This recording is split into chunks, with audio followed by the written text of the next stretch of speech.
Hi there, Elevated Planet community. This is John Drew and Jole Gabrielle from Elevated Planet, and Jole on behalf of LiCo as well, of course.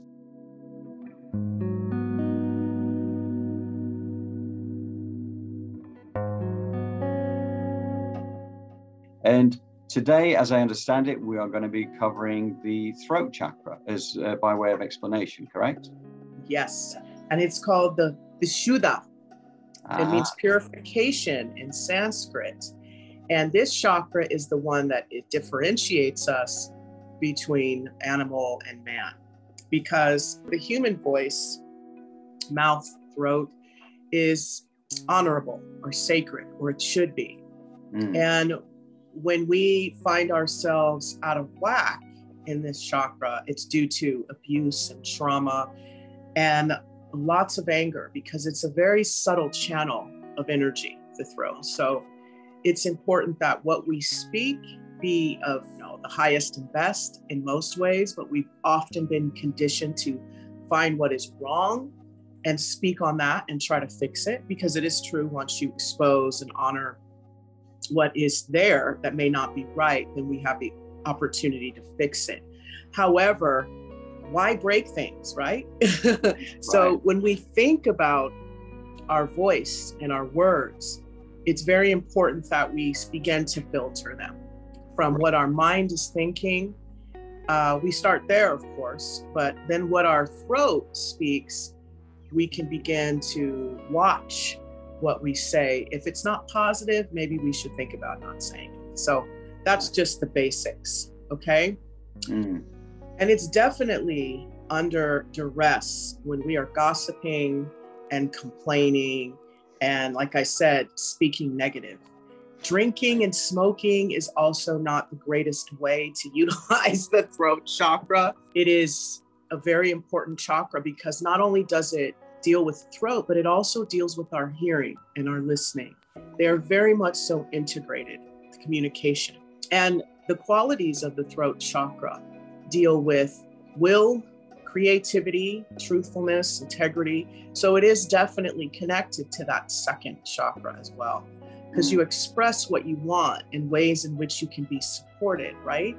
So this chakra is definitely a direct line to all of them. They're all connected. Nevertheless, your voice sometimes is going to be able to communicate what your other energy centers are experiencing or need. Right. And so some of the issues of this chakra that we can look at in order to sort of help it heal is your will. Really getting into that third chakra and speaking into existence the things that you want. Also, to express your truth, your authenticity, being who you are. And that's really big on social media. So we have all these apps that are helping to trigger your throat chakra or to help you. But then, there's always extremes with that. So we want to make sure that we engage our creativity and integrate that with our authenticity when we are on these apps and dealing with our throat chakra. Some of the physical activities that can help us release trauma and open this up so it spins in a balanced way is, of course, prayer, yoga. The spine is a huge deal when it comes to the throat, right? Because it's directly in the back of the throat, and it's also the beginning of the spine, its connection to the brain. Craniosacral therapy, obviously, as well as Qigong and Tai Chi, which works for each and every chakra, along with prayer. Stay in the mode of prayer, whatever that looks like to you. Some of the things that can help, again, practices within your spirituality or religion is it can be chanting, singing, meditation, keeping a journal, bearing witness, these types of things, public speaking. And the musical note that aligns with the throat chakra would be the note of G. Much of the TV and social media is so focused on gossip and so focused on those elements of judgment, if you like. The social media is, I always look at it and think, well, it's a bit of a double-edged sword, right? It's a beautiful way of communicating. It's a beautiful way of getting out there and expressing your creativity and expressing the truth when you do it right, when you use it in the right way. Yes, and also too, I find myself, I read the news, but what I try not to do is repeat it. You take it and you go, okay, this situation is happening. It's not very good. let me find joy and happiness, and let me express that a little bit more than drilling down into the gory details of the negative that the news is spewing. So for all of us light workers, the throat chakra can be a point of power that we can sort of, I guess, program mass consciousness to begin to start to look for the good in what's going on, and to look for ways in which to connect so that that good can grow exponentially, to sort of try to unwind or rewind. I don't know, stop whatever is going on in the world. So I know for me, I like to be informed, but I try not to speak on the gossip. You know, I try to, like, even if I do know about it and I hear people speaking about it, I just listen. Because being a part of that, even though you may not feel it at the moment, it does have its repercussions down the line. So if you say good things, I hope, or I pray that this becomes something better, then, you know, it gets the wheels moving in a different direction in your life, which then exponentially, hopefully, will go out into the world. You get me? I do. And, you know, like, the more you can turn, you know, there's a lot of things going on in the world, which clearly is you look at it and you think, well, how do you pick the positives out of that? But at the end of the day, you know, you also have to be aware that if it's not something you can directly influence and doesn't actually directly affect your life, I feel that what you need to put out in the world is what you can influence and how you can raise that frequency of what it is we're talking about, and trying to sort of elevate that. Yes, you definitely have to be true to yourself as well. And that's a big deal with the throat chakra, is once you default your integrity or you let go of that, you really start to cloud your individuality, which is a huge aspect of the throat chakra, because it allows you to have a strong sense of self. And in order to speak things into existence, that must be the foundation. Right. We're talking about the manifesting of certain things, right? To approach things honestly and with integrity. And speak openly, because I suppose one of the things that can be a struggle for many people is that speaking your truth when you know that other people are not going to like it, and judging your moment because you don't want to offend people. Yes. And, you know, also boundaries are a big part of the throat chakra, because when you think about communicating your truth, you don't always need to communicate it. The only person that really needs to know your truth is you. So then you can go ahead and maneuver through situations and experiences with honor, right? With self-respect, because each chakra has an archetype. And the throat chakra has a positive archetype, which is a communicator, right? And so this is a person who tells the truth to the best of their ability, and they're able to stand up for what they believe in. And that takes a strong sense of self and confidence. So that means this person has some level of experience as well, of speaking, of knowing their truth, you know, things like that, what works. And then there's the negative, which is the silent treatment, or the silent child, because once you're going into silent mode, you're basically being a little immature. You know what I mean? This is mine and you can't play with it, and I'm going to hold this secret. Adults, mature adults, communicate how they feel and what they want, and the things that are appropriate to move life forward, right? That's kind of the difference between, you know, children are a little reckless, you know, and when we become adults, we sort of begin to be nuanced in the way in which we communicate, which is important. So the silent child, they suppress their expressiveness, you know, they hide their feelings and they remain disconnected from others. And that's something we really are here, you and I, John, to help people with, because I mean, I've been in relationships and partnerships where I've played the silent treatment, or, you know, I've had bosses where I felt a certain way and I was too scared to communicate, which really disconnected me from that relationship. And sooner or later, the job dissolved.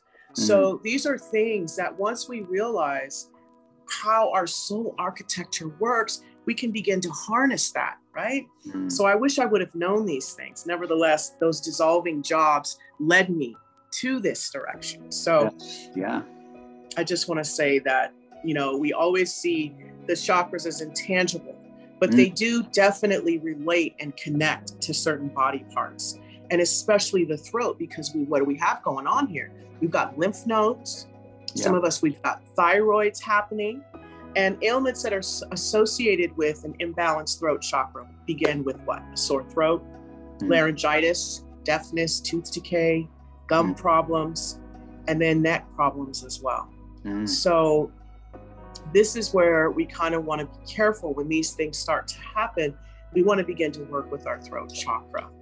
And the function of the thyroid is really metabolism and regulating the body's growth. It's also about muscle tone and adrenals. So you adults out there, you know what I mean? Make sure that you get some relaxation and self-care going, because those adrenals can get overtaxed, and then that shuts us down, and then we get cloudy, and therefore it's difficult to communicate our truth. So that's kind of how it works, you know? Those adrenals need to be balanced so that your mind can be lucid, and then you can communicate what it is that you desire or the support that you need. Yeah. And I'd say, you know, meditation for me would be a key thing with that. And I never used to do any meditation at all. I didn't, you know, I couldn't do it up until 3 or 4 years ago, when I really started to understand a lot more about life than I had done for those first 50 odd years. And it took a while, but I think that, you know, in terms of being, like, having the courage and the confidence, if you like, to speak your truth.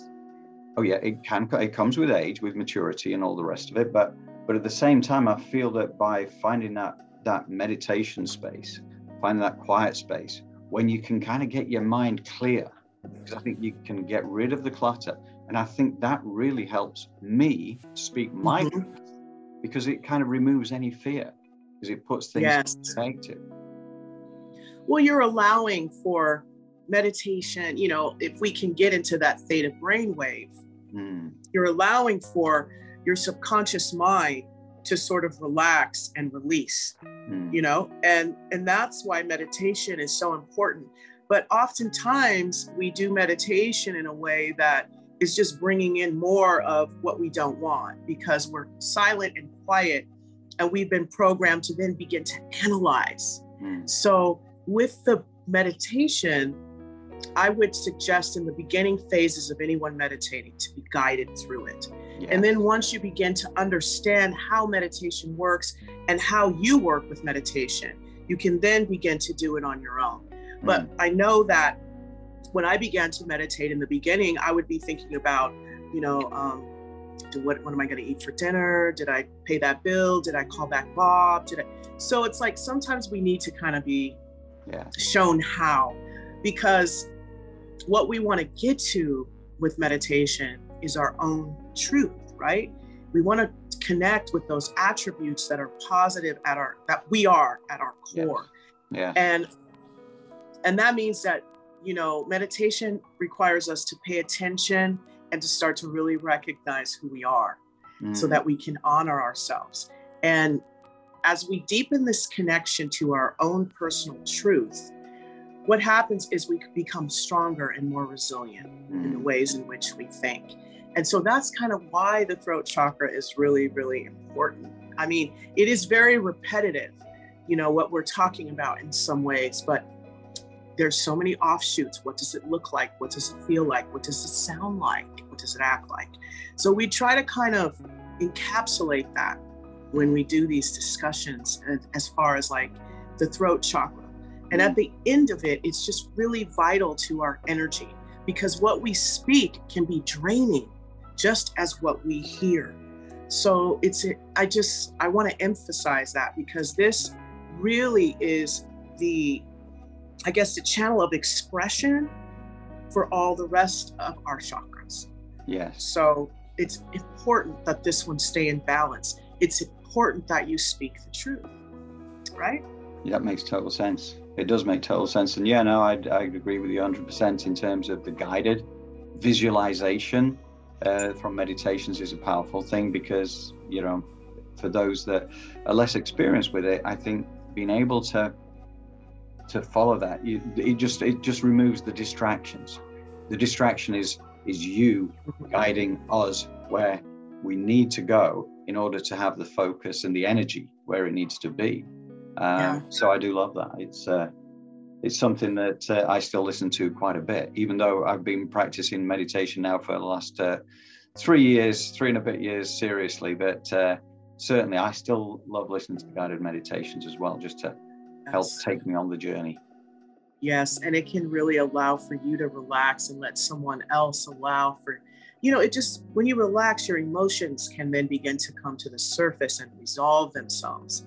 And that's really what this is about, because when we don't allow for those emotions to come to the surface and resolve themselves, what we're dealing with now, we're going into weakness, a dissipation of our energy, fatigue. And then what happens is our hormones are affected, and then we start talking about anxiety, depression, and all these things that get us out of balance, because the thyroid is important to the way in which we behave, or the way our body functions, and then how we behave.